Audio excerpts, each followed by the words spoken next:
automotive. So this is the difference 10 years makes. We've got glass versus aluminum.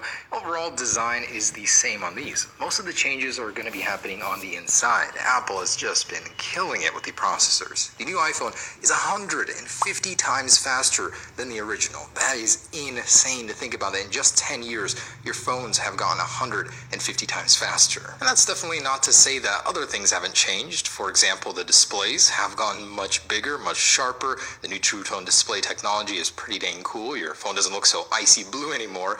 And overall, this is our entire lineup. This is the 10-year span that Apple has been making iPhones. It's a bit staggering working with 17 phones for this video, so this took a gargantuan effort of editing and filming to make this happen, not to mention all the devices themselves. But I'm excited to see, how do these compare in a speed test comparison? So we're going to be starting off with something a little bit more simple, something that may not matter to you guys as much, but I wanted to see, out of all of these devices, which one turns on the fastest. So I know we don't really turn on our devices that often, but when you do, and you're in a pinch, you need to make a phone call or something, which one will be there for you first? So first off, I just wanted to mention that powering these things on, I can't even do the slide to unlock shot anymore. That was so famous in my earlier videos, but no matter, I still had to make it work somehow. That will be coming back with the iPhone 10 anyways.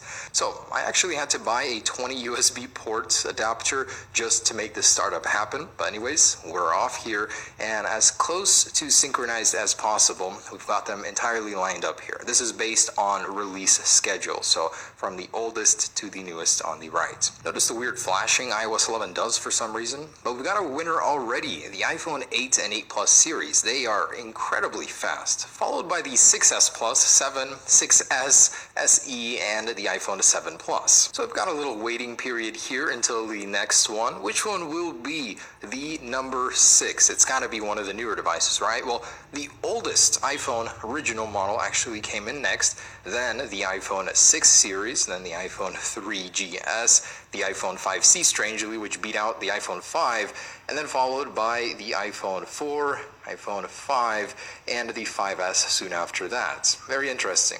Then the iPhone 3G, and hey, guess who's last? You knew you shouldn't have updated your 4S. Yes, it is the slowest of all of these on the iOS 9 update. Alright, so that is the startup test. The 4S is the loser here, with the new 8 and 8 Plus being the winners. Next up, let's go ahead and take a look at some benchmarks. And this is getting very hard to display, so I had to improvise, give you a perspective graph here. These are with the exact values input.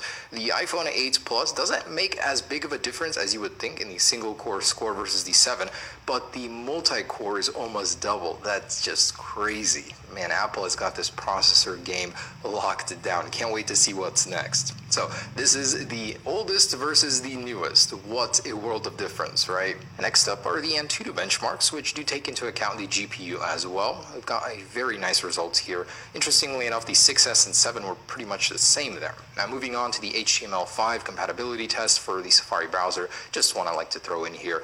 A pretty linear result. iOS 11 is the same on all devices. And with all app switchers cleared, I wanted to run a synchronized opening of the camera application happening now. The iPhone 8 and 8 Plus were at first, beat out by the Jewel, the iPhone SE. So there is the speed